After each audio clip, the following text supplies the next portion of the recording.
This is They Create Worlds, episode 39, Online Systems. If anybody wants to find me, I'll be in the last place you would look. In a place where people used to be, a land that's called reality. You'll find me there.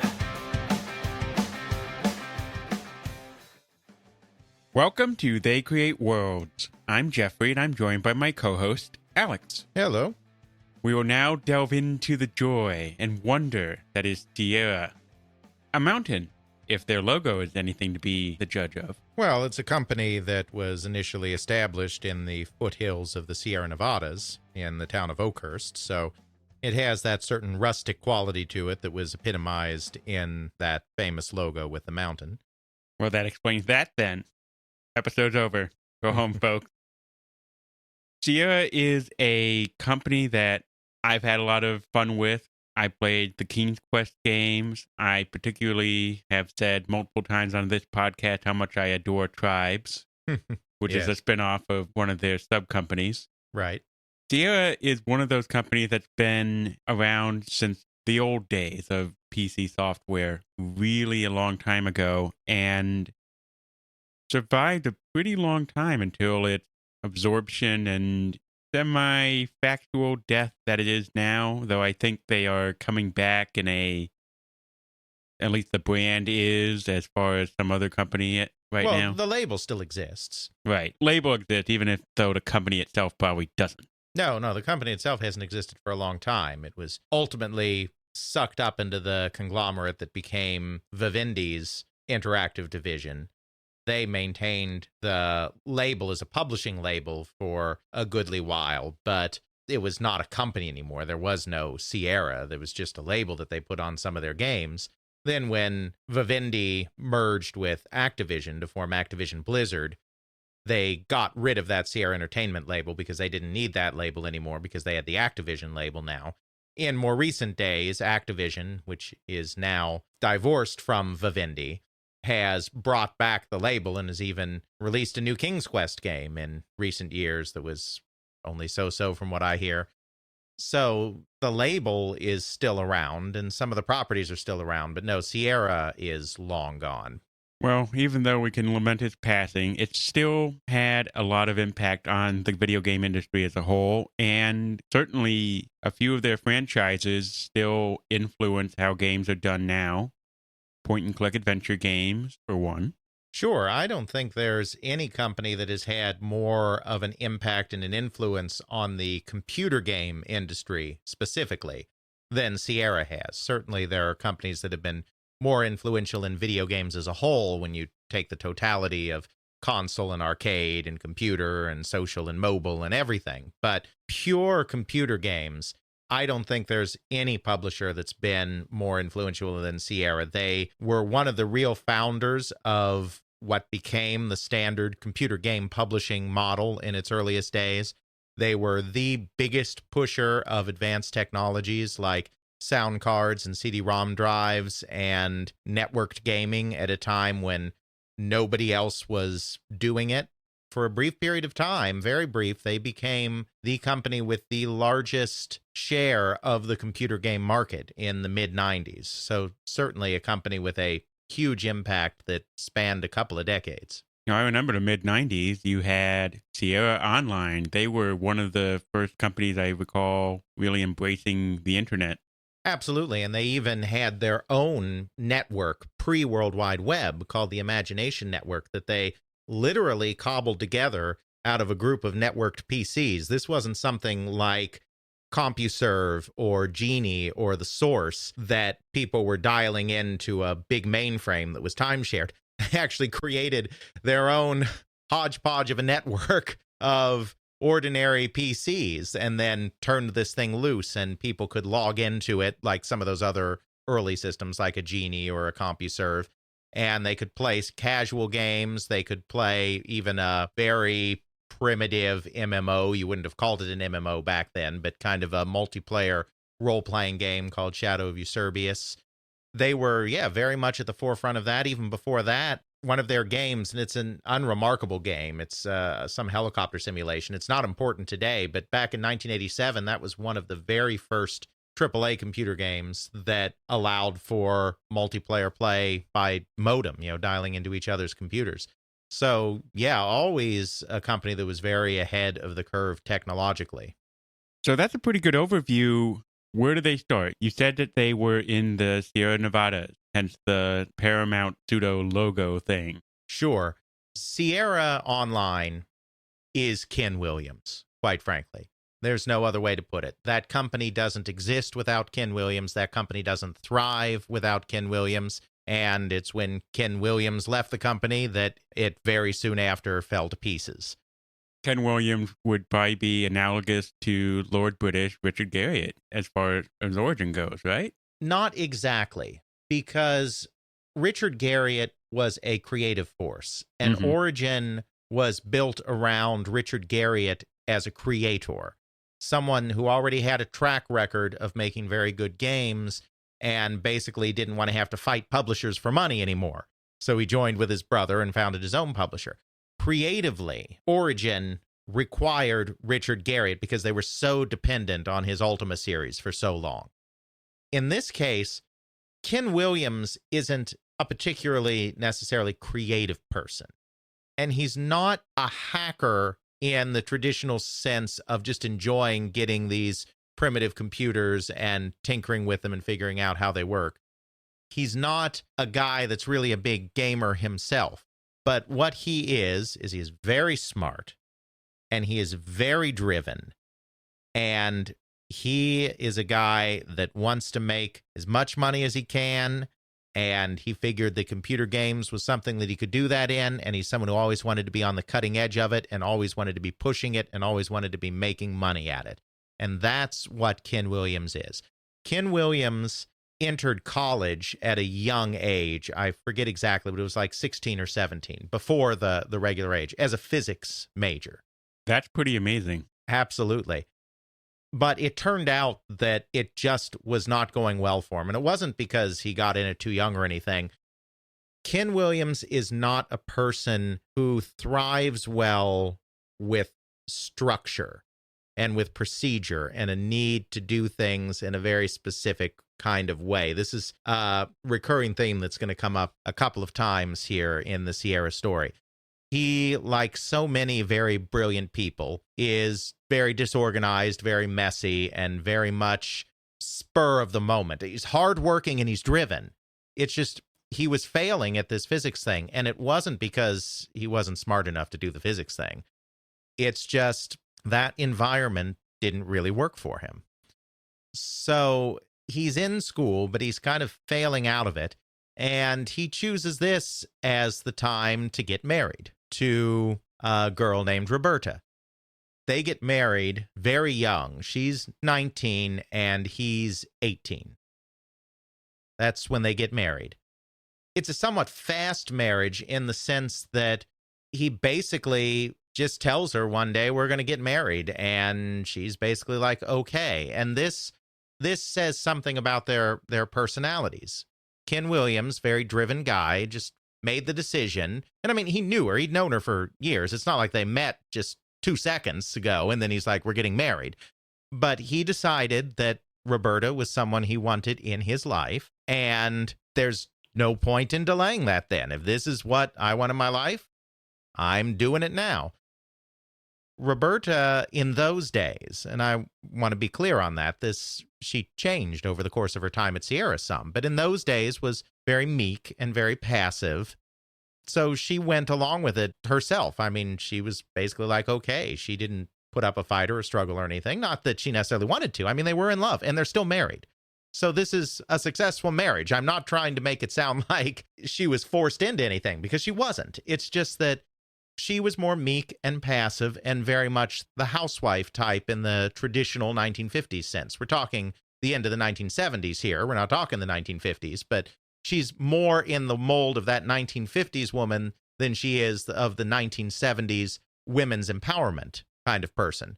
Like I said, she changes. I'm not trying to say that she was like that later, because she becomes a real symbol of female empowerment in the video games industry and becomes known for pushing strong female protagonists in some of her games.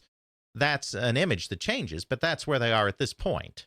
This gives us a contrast to how things change later on, and it's really emphasizing the point that she's of that mindset, she's of that era, and the fact that the pair of them did get married young. I mean, today, most of the current generation generally waits longer and longer to get married. Yes. I mean, neither of us are married. Sure. That was fairly young even for the mid to late 1970s, but there you have it. And like I said, it's a marriage that lasted, so clearly there was something there. Roberta's not doing much of anything. I mean, she was 19, and she was basically living at home, not doing much at the time they got married. Ken is a college dropout. Can't remember if he's quite dropped out at this point or if he's about to drop out, but he's a college dropout. And very soon, Roberta is pregnant. After the marriage, this was not a shotgun marriage. They did not get married young because kid was on the way. But very soon after they were married, she was pregnant. So Ken needed a job. Ken focused in on computers. Computers at this time, of course, we're talking about mainframes and mini computers. We're talking about institutional programming. We're talking about companies that are either creating their own software in-house or are contracting with a subcontractor that's making software for their system. He takes a course with the Control Data Institute, which is a program run by the Control Data Corporation that was very famous for its supercomputers. That's where Seymour Cray built his first supercomputers before he went off and found his Cray research. And so he took that course and he became a programmer. He liked that. He liked the control that he had over the machine, and he liked the potential that he saw to be able to make money doing that he could make a living with that. They're living in Los Angeles, in the suburbs of Los Angeles. He, over the next few years, starts just moving from job to job, from company to company. Sometimes he's a consultant, sometimes he's an employee. Every time he makes a move, it's calculated to advance himself. He's moving to another job that's making him more money. This is going fairly well for them, but their real dream is to escape the city with its smog and its traffic. I mean, this is LA at a time when the environment wasn't so great there. I mean, it still has some problems today, but I mean, it was really bad then. This was still before we had the prohibition against lead and gasoline, right? Oh, yeah. Yeah, so that's partly why there was so much smog in LA, is because we put lead in our gasoline. Right. They really want to live out in the country someplace. That's their goal. That's where they want to raise their children. They eventually have 2 children during this time period. He decides to get into the microcomputer thing when one of his brothers gets an Apple II and shows it to him. And as I said, Ken's not a hacker. He's not one of these guys that immediately wants to take it apart, see how it works, build all sorts of cool things. It's just, no, he sees, okay, now there's a computer that people can use on a desktop, and this is huge. This is going to be a market that takes off, and I can get in on the ground floor of this new market, is basically what he's thinking. So he decides that he is going to build a Fortran compiler for the Apple II. Thinking back now, looking back in hindsight, that's just nuts. The Apple II doesn't need Fortran. Fortran being the very first high-level programming language, which was developed by IBM back in 1956 and is still used today.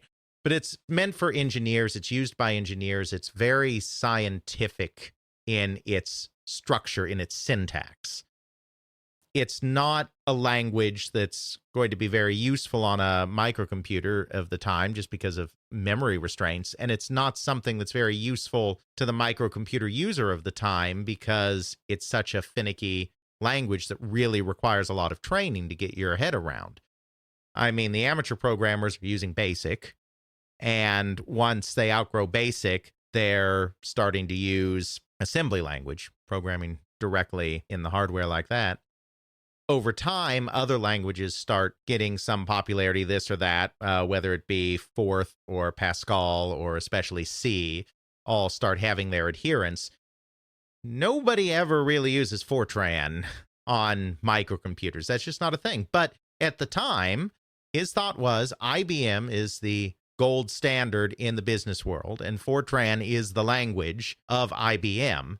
So if the Apple II is going to be taken seriously by professionals, then it's going to need some of those same tools that are available on the professional computers like Fortran. So he has a consulting company by this point, which he's named Online Systems. It's a very generic name because he means to be a consultant in a wide variety of programming fields.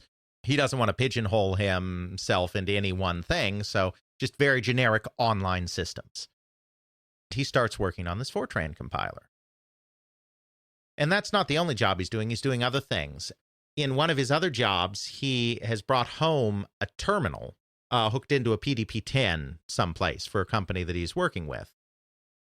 On that terminal, he shows Roberta, his wife, Adventure, the original Adventure, the classic game. She is just blown away and hooked.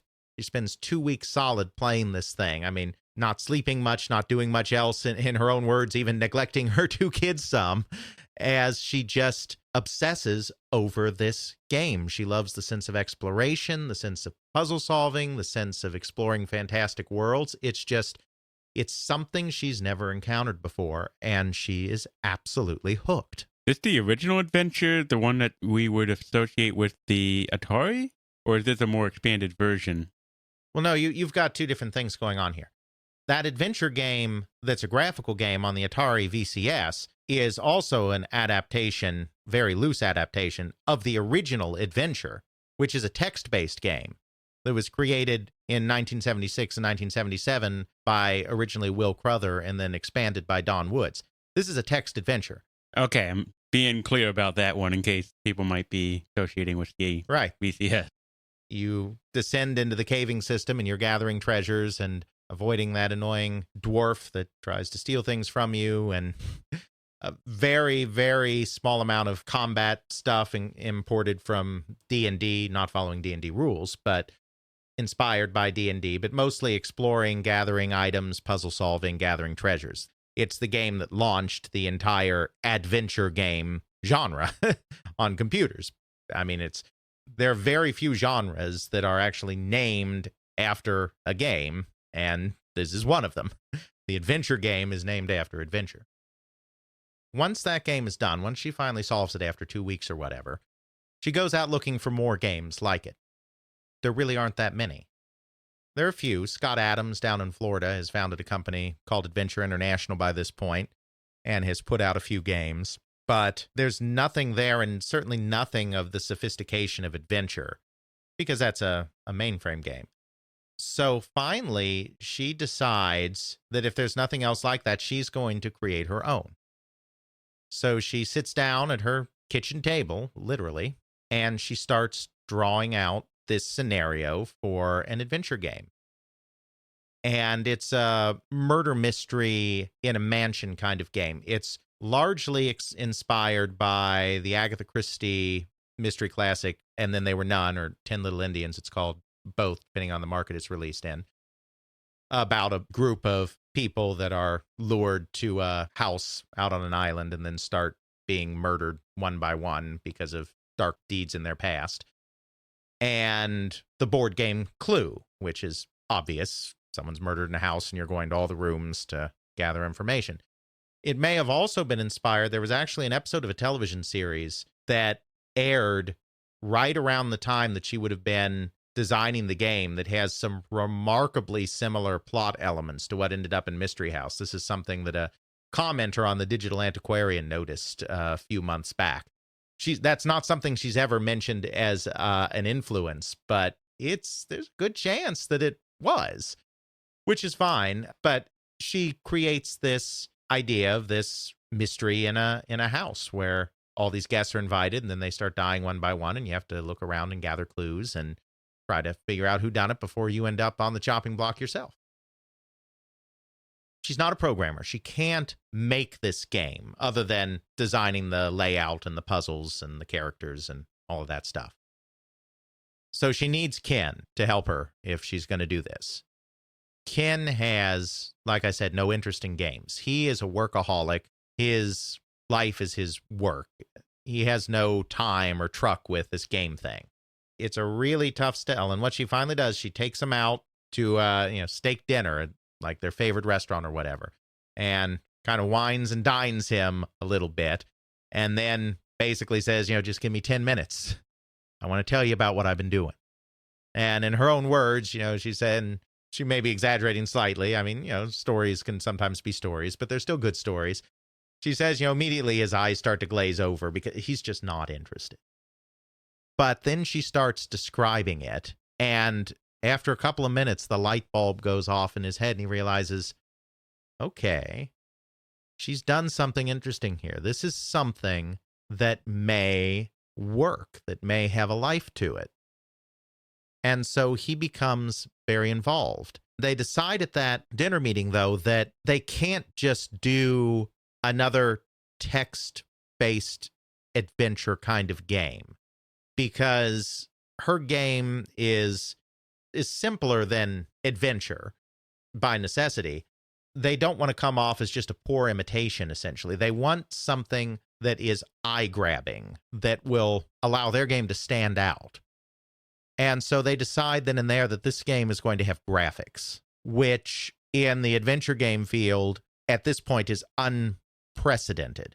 Infocom is starting to release their first games like Zork. There are other adventure games that are starting to get out there, but nothing that has graphics involved with it. It's just text, because you can't really store a lot of graphics on the disks of the day and on the computer systems of the day. Yeah, floppy disk, if you think about it, we're familiar with the smaller 3.5-inch floppies that are 1.4 megabyte, which today seem piddling small. We're talking 5.5 here, which is a really big thing. That's where the whole floppy part of it comes from. Right, and we're not talking double density either. We're talking about the very old, original, primitive floppies that were coming out in the late 70s. Right, these are the original kind before they thought, oh, let's supercharge these by doubling them. Now, let's put that in perspective. A 1.4, the high densities had roughly half of that, so that was 760 or so. Mm-hmm. So the high density big floppies, half of that, you're down to like 350, 360, somewhere in there. 360 kilobytes. That's right. Kilo with a K. And the computers of the day, we think of hard drives being so ubiquitous now too, but the microcomputers of that day did not have hard disks because hard disks were very expensive. So it's not like you could compress a huge amount of stuff on your floppy and then have someone install that all to a hard drive and then have it open up and take up more space that way. Because these computers don't have hard drives. Right. All these computers of this generation, you had next to it a case with a whole bunch of floppies that had whatever program it was that you wanted to run. There was no operating system per se. You just booted it up, you put in your floppy disk and said load disk or some variation thereof with pretty things. Basic was essentially the operating system. Yep. And your program launched. So you wanted to play a game, you put a floppy disk in, you tell it load game, and away you go. So whatever could fit on that disk. So we're trying to put a game with graphics on 360 some odd kilobytes. Exactly. And keep in mind, a single letter of text is a byte. Right. That's 8 bits. A letter of text is a byte. So we're saying 360,000 letters. Mm-hmm. Exactly. And there were, of course, graphical games. There were simple action games and simple role-playing games that had graphics. But in an adventure game, you're talking about a game with dozens, if not hundreds, of individual rooms.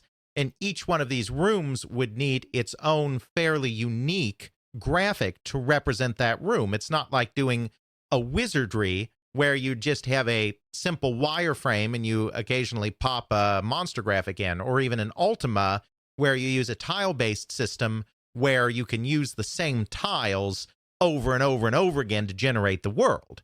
you kind of have to have unique art for every single location. And so that was just not possible. That's why games with a big exploration element, like adventure games that take place in these big, somewhat unique worlds, couldn't do graphics. So Ken Williams' big breakthrough to get graphics into Mystery House is that you don't store the graphics on the disk. You store the programming commands to draw the graphics on the screen in real time. Ah, yes. The old trick. Mm-hmm. We have Elite, which is a famous game, took advantage of this. It models graphically the entire galaxy. Mm-hmm. That's not going to fit on a disk. Right. However, the mathematics to draw the entire galaxy will fit on a disk. Mm-hmm. Whatever sort of algorithms you have with whatever the preset sheet is that would make our galaxy appear and do whatever it is it does, that can fit on a disk. So the fact that you have math that just redraws it as opposed to whatever you're doing where you have it drawn before and then you're displaying the image, because you're bitmapping it. You have to keep in mind, okay, I have this size screen. I need to have a pixel here, here, here, here, here, and here. Mm-hmm. The math side of it is a fantastic way of just compressing it without compressing it.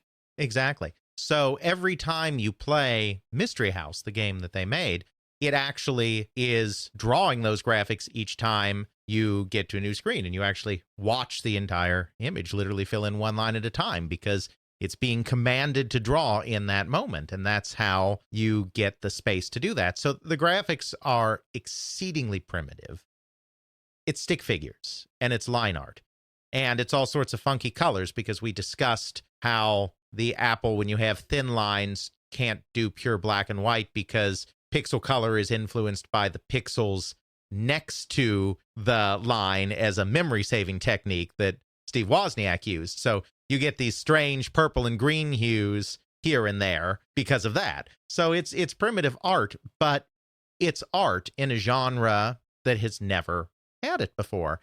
And I would certainly think that the fact that it slowly draws up there helps with a little bit of a mystery suspense thing. You going, okay, I'm going into this new room. It slowly draws in on me as to what's going on. Is that a person with a knife? Or is that just a person there with a hot cup of cocoa? Kind of like how Resident Evil created tension on its loading screens by having you walk up to that door that opens into the blackness, and it's like, what am I going to see in the next room? Exactly, that kind of thing. Sure. The graphics were largely just still pictures. It was still largely a text adventure. You still had a parser. You still typed commands with the parser. But it was slightly interactive graphics. They weren't just background. For instance, in one of the first rooms, there is a note that is in the room that you have to pick up and read, and it gives you some information. When you walk into that room, maybe you start in the room, I'm not sure, but in that room, there's nothing in the text description to say that there is a note in the room. The only indication that there's a note in the room is there is a rectangle that literally says note on the screen as an image. And then when you take the note, when you command to take the note vanishes from the screen when it goes into your inventory. There's not a lot of that. It's mostly just still pictures that don't have much of an effect on gameplay. But the fact that there is occasionally an object that is not described by the text, and that when you manipulate it, it actually properly vanishes from the room, that is a huge leap forward. It may not sound like much, but that is mind-boggling for 1980, which is when this game is released. Yeah, and more games took advantage of that as time went on. More and more games, you go around searching for things, and you have effectively a static image there, but then the image changes based on what you've done as a player. Sure. That comes out in 1980, and it does all right. It does maybe 20,000 units, which for the very early period here is very good. That sounds paltry, but that's pretty darn good for 1980. The interesting thing is, when it comes time to publish it, when it comes time to put it out, they first try to go to already existing publishers. But as we've talked about before, at this period of time, the majority of the publishers were these companies that just sourced whatever programs they could find from whatever amateur programmers they could find and just threw it out on the marketplace, often not really paying much attention to the quality.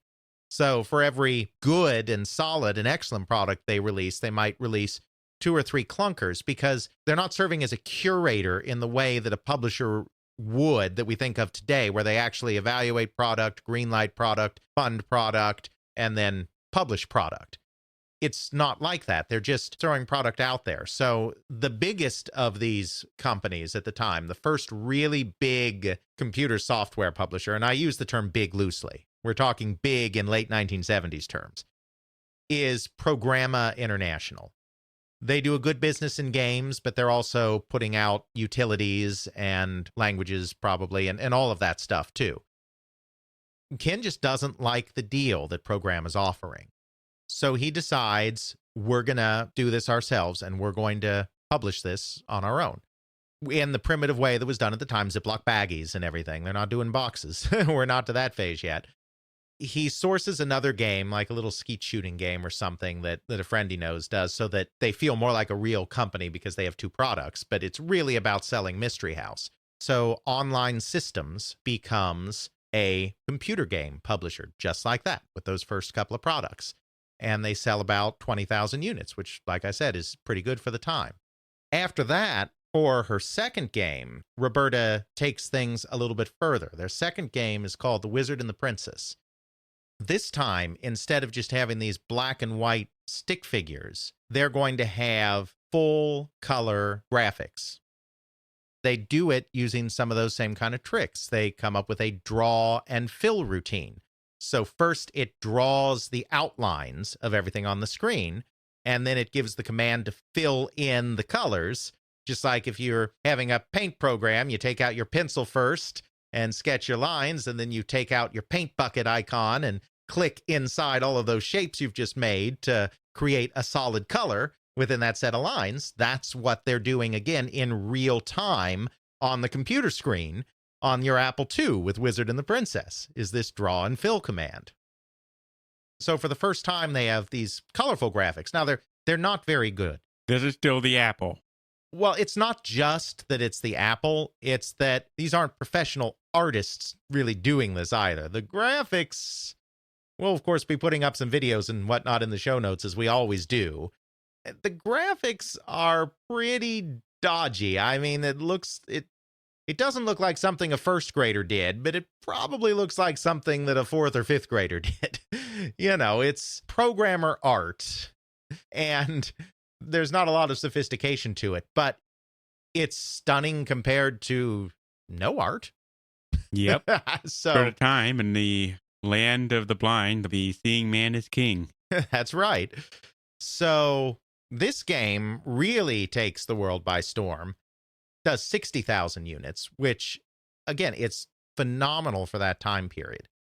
And by founding this company and releasing these games, they're able to realize their dream and move into the Sierra Nevada foothills. And so Online Systems sets up in Oakhurst, which is just not even sure it's a 1-stoplight town. It's a very small community. It gets a little bit of tourist trade because it's kind of on the way to Yosemite National Park. And so it's one of these places that sometimes people will stop at when they're moving to and from the national park. But it's a sleepy town, Oakhurst. There's not much going on there. Pretty soon, obviously, Sierra becomes a very big deal in that town because there's nothing like that. This is a little bit of Silicon Valley in the foothills of the Sierra Nevada mountains. So that's how Online Systems gets formed. Over the next few years, Ken really grows the company aggressively by offering a very competitive royalty to programmers and casting a broad net for talent, often young men, and enticing them with this royalty and trying to get them on staff as much as possible. He does freelancers too, but he gets them on staff if he can and actually has them move out to Oakhurst. So this is a shift from what we've seen with these early companies like Programma International. This is no longer, let's just find every program we can and just throw it out there in the world. This is, let's target talented people, identify and target talented people with a good royalty, and then let's bring them into the company as much as we can so they're part of the publisher. Sierra is not the only one necessarily doing this at the time. This is something that's beginning to happen, but they are really one of the first, because even amongst the other second wave of publishers, a lot of them are founded by, as we've talked before, kind of a programmer and a more business-oriented guy coming in together and really doing it just for themselves. And then, yeah, they start getting some outside submissions, and then so they start publishing some things that other people are doing too. But Broderbund is really founded around the Carlston brothers, and it grows beyond them, but it's really founded around them. And Sirius Software, which was the other one of kind of the big three in these early days, along with Sierra and Broderbund, was really founded around Nasir Gabelli, who was just such a brilliant hotshot Apple II programmer. And they start doing other stuff too, but it's really founded around them. Or Scott Adams founds Adventure International because he needs an outlet to sell his games. And he slowly starts bringing in some other games, but it's really about him. Even though Online Systems is founded around Roberta Williams's games that she's designed, from the very beginning when they just sourced that silly little skeet shooting game to make sure that they had more than one product, it was always about bringing in other talent and bringing in as much talent as possible so that they could get as big as possible and make as much money as possible. And that's the difference. This wasn't a hobbyist founding a company to enable his programming habit. This was a laser-focused businessman, but a technically minded businessman that is saying, this is going to be big, let's get in, let's make money. And so that's Online Systems. So really what I'm hearing here is that the driving force behind this company is really a businessman, as opposed to the other ones that we typically cover where the driving force to start the company is a creative person trying to get this going. Sure. And obviously there's a creative side to this too, because I'm not trying to diminish Roberta Williams' agency.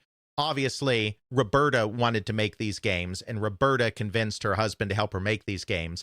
But I don't think Roberta was the driving force behind making them a publisher. I wouldn't be surprised, and I'm speculating, I haven't talked to her, and I don't know that she's ever spoken of this, but I wouldn't be surprised if she would have been just as content to release her game through an existing publisher. I could be wrong about that. Maybe she was as financially driven as Ken, and if so, fair enough. But I just really get the sense that that's the kind of thing that Ken was after. He wasn't a businessman. You see, Ken was in between worlds. We talk about how a lot of things are done by a creative and a lot of things are done by a business person. And you kind of need both, and they have to be in balance and all of this stuff. We've talked about that before. That's one of my central tenets.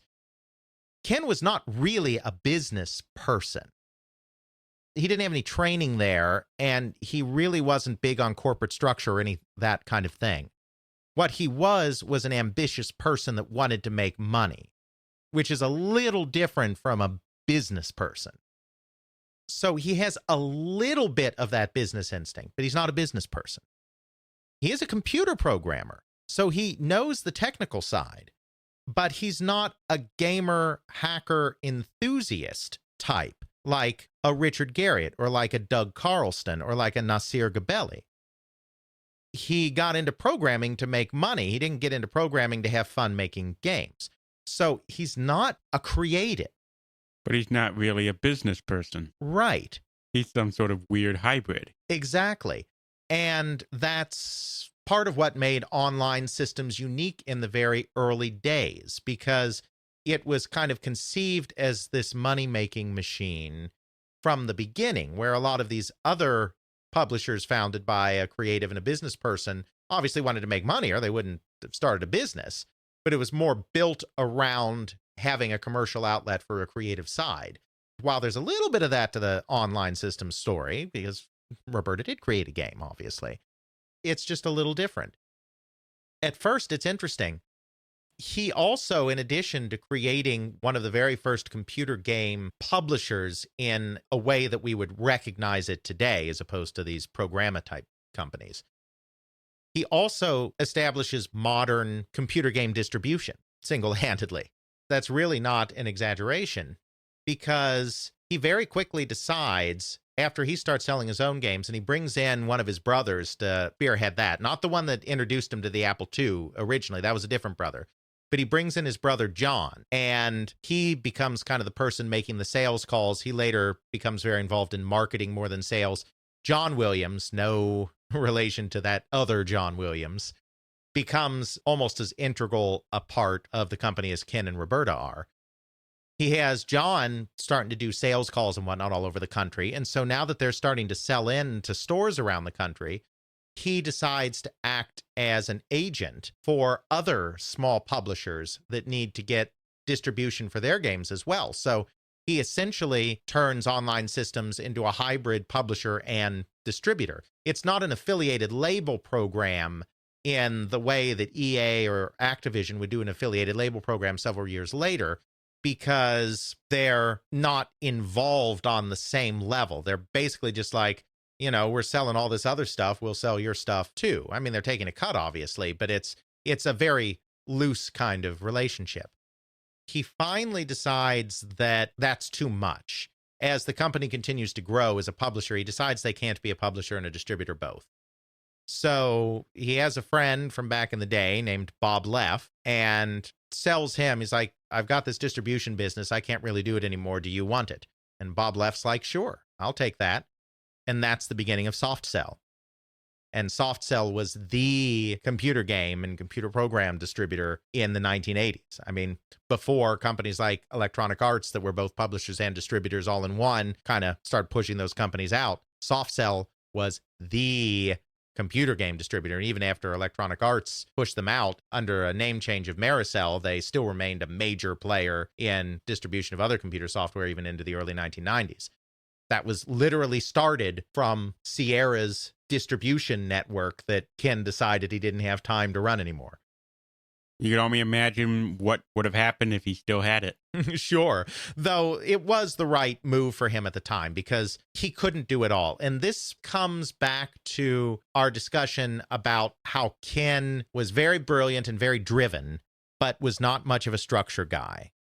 He was bad at running a company. And what I mean by that is paying attention to all the nuts and bolts of running a company.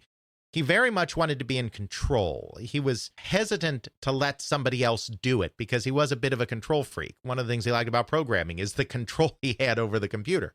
So he didn't like to delegate necessarily. But at the same time, he kind of needed to delegate some of the more day-to-day mundane tasks of running a business because he just wasn't good at it. His office was always a mess, piles of things on top of piles of things. It was hard to find contracts. It was kind of hard to keep that day-to-day functioning reliably at Online Systems in the early days. He would make a very good CEO, and he needed a president to work with him to just run the nuts and bolts part of it, while he, as a CEO, did the, I want to do this, let's do this, let's make sure our product's good. You still have a president that is handling the minutia of just letting the business go, and how do you, okay, yes, we need this contract, yes, we need this business plan, yes, we need to find this financial whatever. That's exactly correct. He really couldn't run both. So, I mean, it wasn't a bad decision to get out of distribution, but yeah, it is an interesting what if. So the company has success with several products in the 1981-1982 period. They're not just doing adventure games. Obviously, Roberta Williams games remain some of their flagship products. They also have a couple other guys doing adventure games. But they're doing action games. They're doing shooters. They're doing maze games. They're doing arcade ports, both authorized and unauthorized, because that's a very big part of the computer game market at this time. During this period before the arcade industry crashed, obviously the arcade games were all huge hits, and so people wanted to play them at home, whether that be on their Atari VCS or on their Apple II.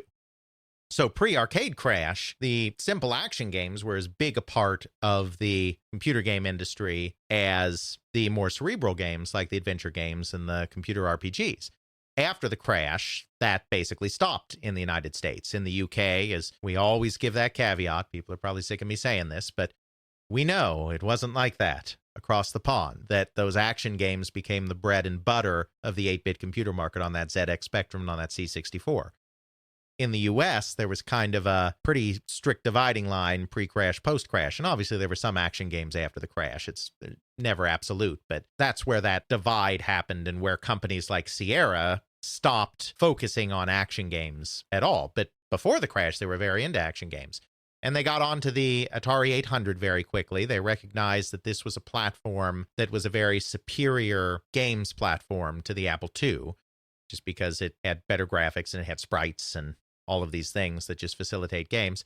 And they made contact with a very talented young programmer named John Harris, who kind of became their star on that Atari 800. And they were getting a lot of play out of that Atari 800 market, too, in addition to their Apple II market.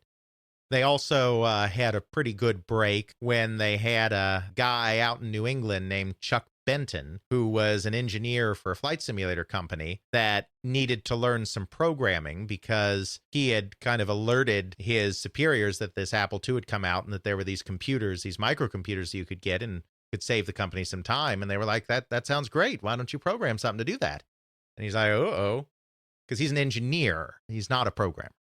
So he needs to teach himself how to program. To do that, he creates himself a little text adventure. He decides to make it a little bit naughty. And so he creates this game called Soft Porn Adventure. Oh, dear. Yeah, it's about a guy that's basically trying to get women to sleep with him. He brings it to Sierra, and Sierra publishes it. The thing about it is it's very popular for the day. It sells very well because it's kind of titillating for the teenagers that are on these computers. But the thing is, at least according to the book Hackers, which actually has a very substantial portion of the book dedicated to the early days of Sierra, distributors and retailers were kind of embarrassed to just order soft porn. They needed to order it because their customers wanted it, but they felt kind of awkward just ordering that.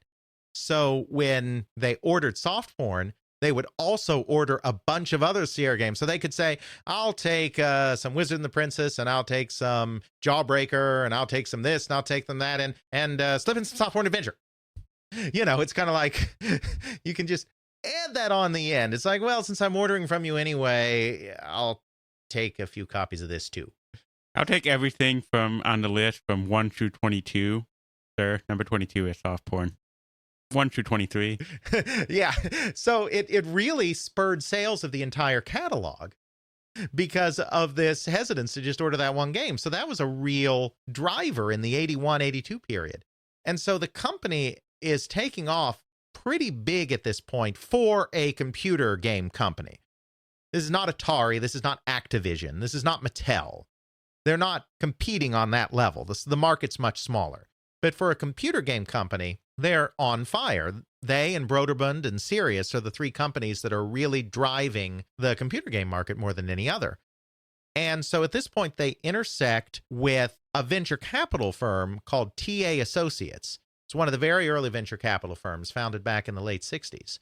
One of the partners there, Jackie Morby, a woman, Jackie is short for Jacqueline in this case, decides that she thinks computer games are going to be a very profitable thing. That's going to be kind of the next big thing in entertainment, very much the same way that Ken Williams had made that decision a couple years before. So TA Associates starts looking for places that they can put money in. So rather than this being a situation where Sierra goes out and seeks venture funding, this is a case where the venture funding actually comes to them because Jackie researches this market and discovers that Sierra is one of the big companies in this market. And so she comes to them and says, we want to invest in your company. And they accept. So they take venture money from TA Associates.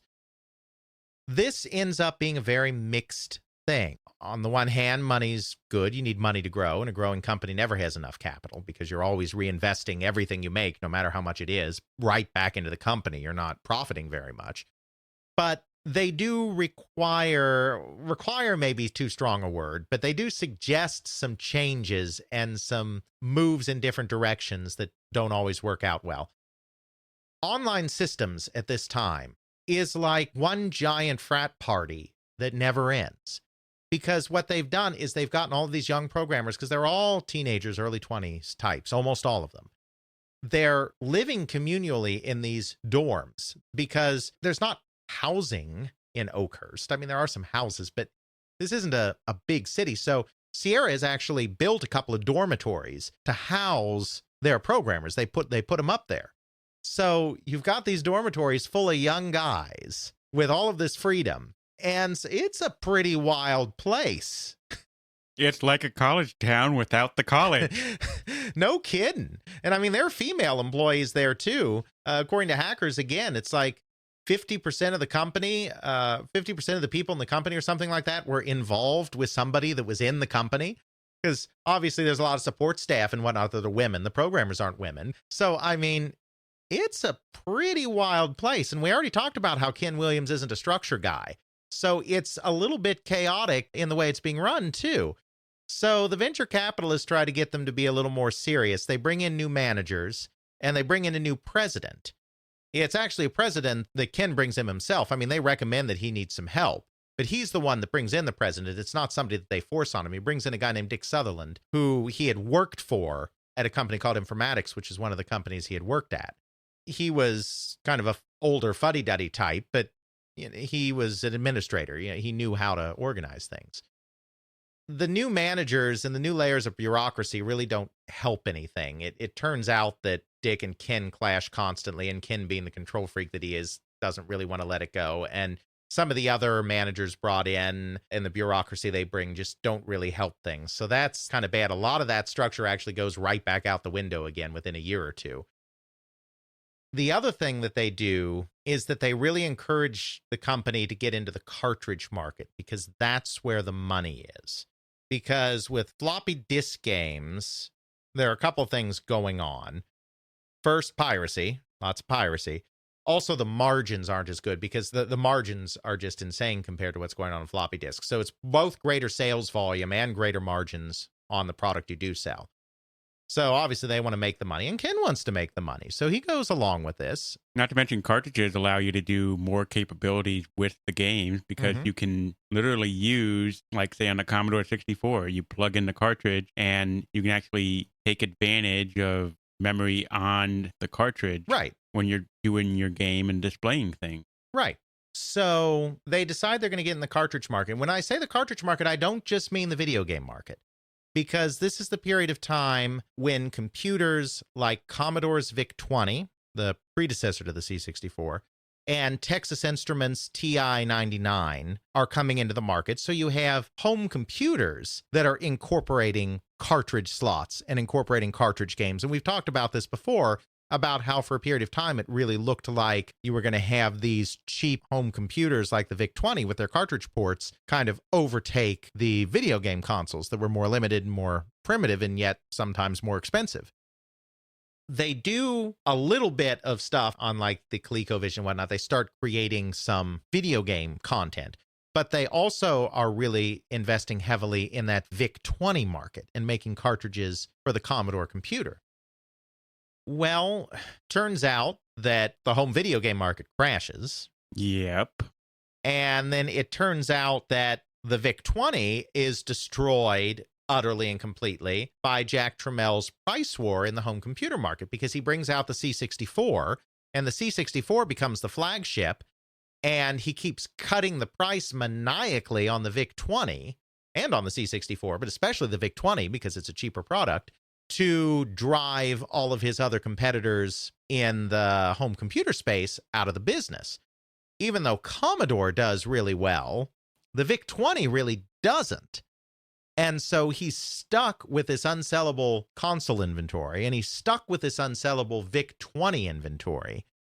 The thing about cartridges versus floppy disks that's bad is that with floppy disks, they're easy to create. They're easy to copy data onto, so you can make those floppy disks right before you're ready to release your game, and you can create a limited number then, see how the game sells, and get reorders out very quickly if the game sells well.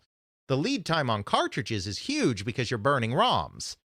And so you have to order your cartridges like 6 months before you're actually selling them. And you have to guess how many you're going to sell, because if you make too few and your game ends up being really popular, you won't have time to do another order of cartridges before that game is no longer popular, because the game does most of its sales in the first 2 or 3 months. By the time you know you have a hit, there isn't enough time to create more cartridges. So you have to guess 6 months before your game is released how well it's going to do. So they had all this inventory, and then they didn't have a market for the inventory by the time it was time to release those games. This nearly kills the company, and that is not an exaggeration. This company nearly dies. They lay off a bunch of staff. I think they were up over 100 at this point, and they brought it back down to a key group of like 20 or 30 or something. I mean, they had to eliminate most of the staff. They had just moved into a brand new building. They had their landlord at their previous location build them a brand new building that they would then lease. So suddenly they had a huge lease on a big building that they couldn't really afford to pay anymore. They had a contract already in place. I mean, they had a commercial lease already in place. They couldn't just say, on second thought, we're not moving into your building. It's like, no, that $25,000 a month rent that they agreed to, they're going to have to pay. They tried to offer him, the landlord, some stock in the company in exchange for missing a few months' rent, but he wanted the money because he didn't think Sierra was going to be around. So 10% of nothing is nothing in his mind. Mm-hmm. You can't say that in hindsight he should have taken the deal, because there was no reason to believe that there would be a Sierra online in 2 years. Or a Sierra. Exactly. That does bring up, I should say, that the company was now Sierra Online, and this was another legacy of the venture capitalists of TA Associates. Online Systems was a very generic name deliberately, because it wasn't any kind of company other than a broad computer consulting company when it was established. The venture capitalists said, we need something less generic. So they chose Sierra because they were in the Sierra foothills and this whole idea of this company out in the woods making games. And then they kept the online from Online Systems so that there would be continuity, so people would realize it's the same company. So Sierra Online. The venture capitalists at this point pretty much want to wash their hands of this. They see the company going down in flames too, but they want to try to salvage what they can. So they come up with a deal where Sierra will merge with another company called Spinnaker Software, which was largely focused on education products, to create a bigger company and a more diversified company. They're in games, they're in education, etc., that maybe between them can weather this. Ken Williams is ready to do this. He is ready to sign on the dotted line. This is where Roberta comes in and does her thing. And like I said, this is no longer the meek Roberta of times past. She's changed some. She's been empowered some by this experience at this company. She and Ken are the co-owners. I mean, she's a co-owner too. She refuses to do the deal. Ken would have done it. She refuses. You know why? Well, yeah, it's their baby. She doesn't want to see it combined and carved up and controlled by a bunch of venture capitalists that don't care. It's her baby. So they don't do the deal, even though she knows that very well might mean that there is no Sierra Online in another year. She would rather take that chance than see some strange combination offshoot thing live on that isn't really Sierra. They don't do the deal. The venture capitalists get the heck out of things, and they're left basically adrift. But they have a couple of things going for them. One thing about Ken Williams is that his heroes are Jim Henson and Walt Disney. That's very interesting, because Jim Henson and Walt Disney are both people that had some degree of technical talent in their chosen field. Jim Henson in puppeteering and Walt Disney in animation. But neither one were really the most talented person in the room when it came to those technical skills. What made them great was their ability to build empires around their niche. Walt Disney was a passable animator, but he was a brilliant creator of an animation studio. Same with Jim Henson with puppetry. And he wanted to be associated with some of these kinds of people. He wanted to build relationships with the big boys, the boys that he admired. And so he had actually gotten in with Jim Henson. It was through Sesame Street. The Children's Television Workshop approached him first. They didn't end up doing anything with him, but then they put him in touch with Jim Henson, who was at the time creating the Dark Crystal. And actually, the Dark Crystal game didn't do very well, but it's interesting that they had this connection with Jim Henson. They ended up with a connection with Walt Disney, because when Texas Instrument got out of the business due to Jack Tramiel's price war, they had the computer license for Disney products. So because they suddenly went out of business and they needed someone else to take it over, the rights were available for a song. They were available for much less than they normally would be. And so Williams swooped in and grabbed the home computer game rights for Disney, which they held for a couple of years. And those Disney games, I don't think any of them were particularly great or memorable, but they kind of helped keep the lights on during this period of time. But then the big thing is he wanted to be associated with IBM, because IBM was still the gold standard when it came to computers. They weren't in the home quite yet, but they're the gold standard in computers. IBM is about to come out with the PC, the original PC. The one everyone makes clones of to this day. That's right. It was conceived of as primarily a business machine, but they wanted a little bit of something in every field, just so that they had proof that you can do this with it, you can do that with it. So they partnered with Sierra to port Wizard and the Princess, that first big hit they had that we talked about earlier, to the original IBM PC. And then IBM published it on that computer as Adventures in Serenia. They changed the name of it, but it's the exact same game. Well, that didn't do much for them because the PC was not a game system. But then in 1983, when IBM decided that they were going to get in on this home computer thing with their PC Junior, it was released in 1984, but they're obviously conceiving it earlier than that. They definitely want games on that because this is their answer to the Commodore 64 and the Atari 800 and all of these home computers. They want games on that. And they've already got this relationship with Sierra, which Ken Williams was very careful and eager to cultivate. And so they came to Sierra again. Ken and his lead technical guy, Jeff Stevenson, flew out to see the IBM people. By this time, Ken's too busy running the company to do a lot of the programming himself. So kind of Jeff Stevenson has become the new main programming guru. They go out and they meet with IBM and they say, we want a game that really showcases how the PC Junior is different and better than the other games on the market. So we don't want one of these primitive draw and fill static picture linear adventure games that you've been doing. What we want, and they're the ones pitching this, IBM's the one pitching this, we want something that is more colorful, that is more animated, that is bigger, that has a little bit less strict linearity to it, that has multiple solutions to puzzles, just to show what our new PC Junior can do. And so Ken says, yeah, sure, we can do that. And then when he gets back, when he and Jeff get back, the company's in near revolt because they're like, are you kidding? No, we can't. Just because it's too difficult. I mean, just the amount of work involved in all of this.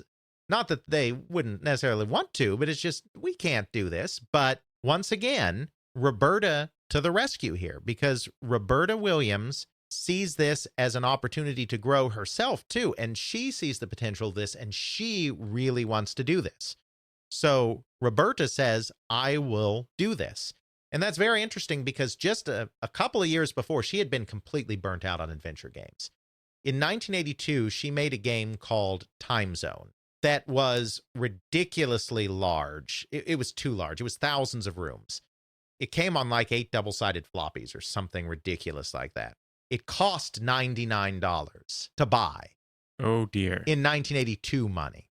That's insane. And it wasn't a very good game. Roberta Williams' early game design was really not all that good, quite frankly.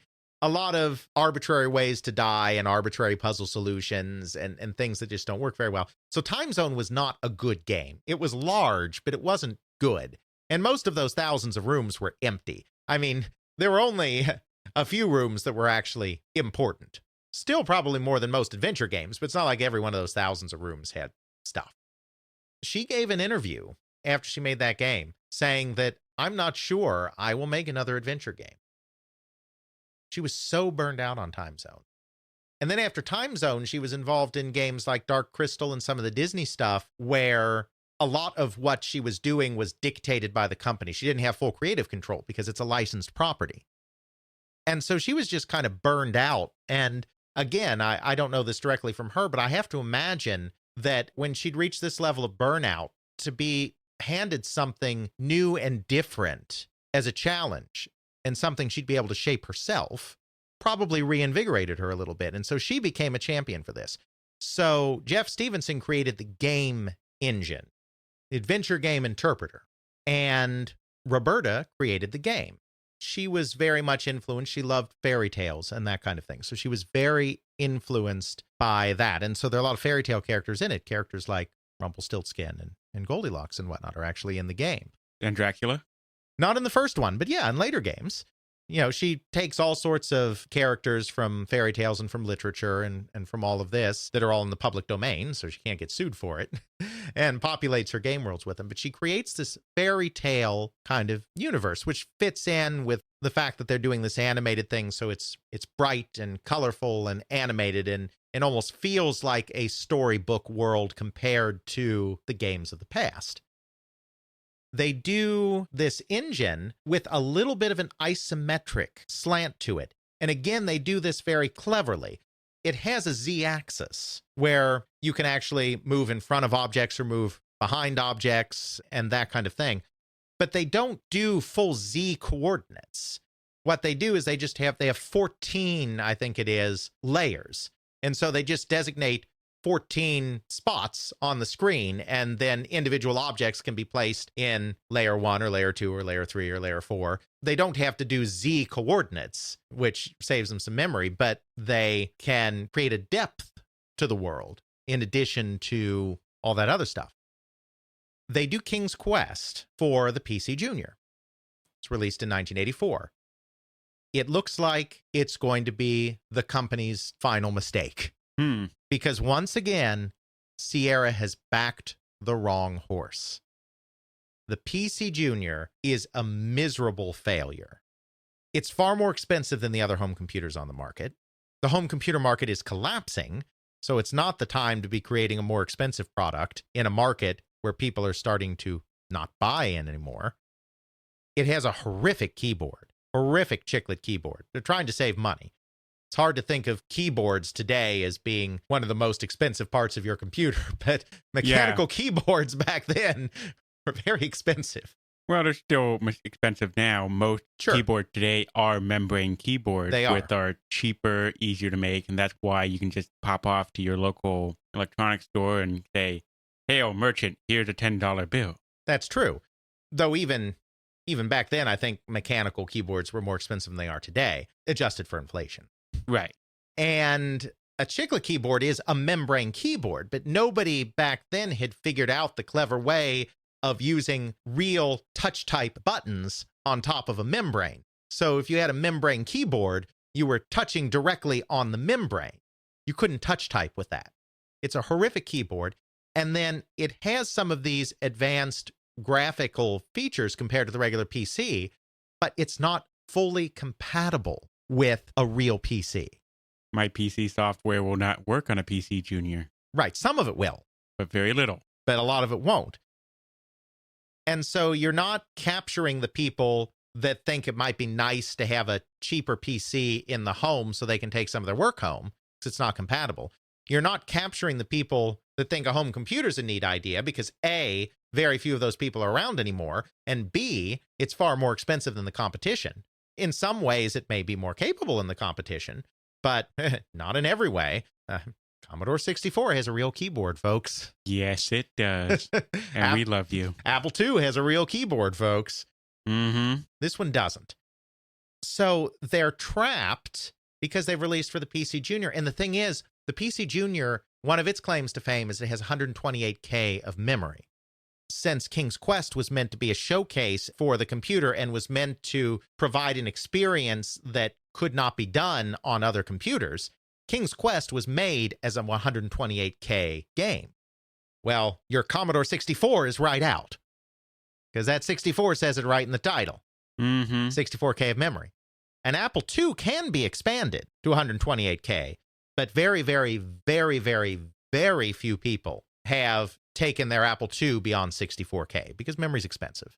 Right. And your only other option is to maybe throw it on a cartridge in order to give it that extra memory, but even then, that's really expensive. Well, and an Apple isn't a cartridge machine. You know? That too. Yeah. And right, but even a Commodore 64 cartridge, I mean, you'd have to have the RAM in the cartridge, because we're talking about the need for 128K of RAM memory. Oh, right. So that's we're not talking even about more ROM. Complicated. Right. So it's not like you could just put an expanded ROM cartridge into a C64 to make that work, because the program requires 128K of RAM. You need to be able to push 128K into that computer at one time. All of these computers are right out. You can really only do it on a PC. So it's not like they could say, well, that market didn't develop, let's port it to the C64. Right. It's amazing that we think of 128K of RAM being hard when we have, in this room, my main system has 16 gigabytes of RAM on it. It's amazing. Bill Gates once very famously said, oh, yeah, I don't see why anyone would ever need more than 64K. Yep.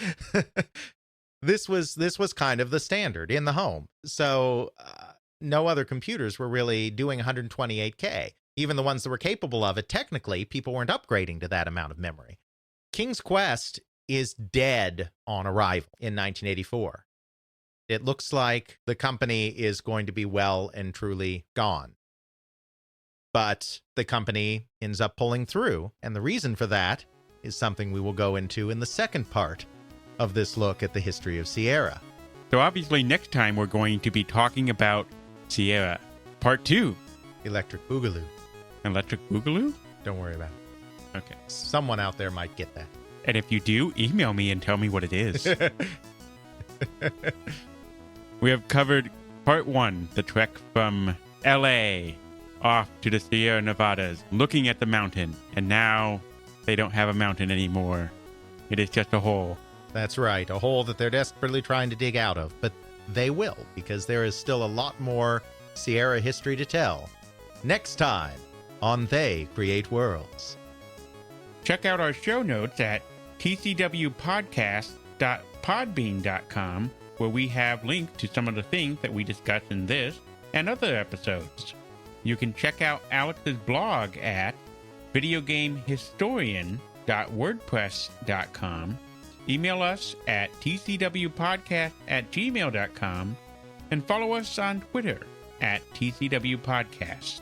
Intro music is Airplane Mode by Josh Woodward, found at joshwoodward.com/airplane mode, used under a Creative Commons Attribution License. Outro music is Bacterial Love by Roland Music, found at freemusicarchive.org, used under a Creative Commons Attribution License.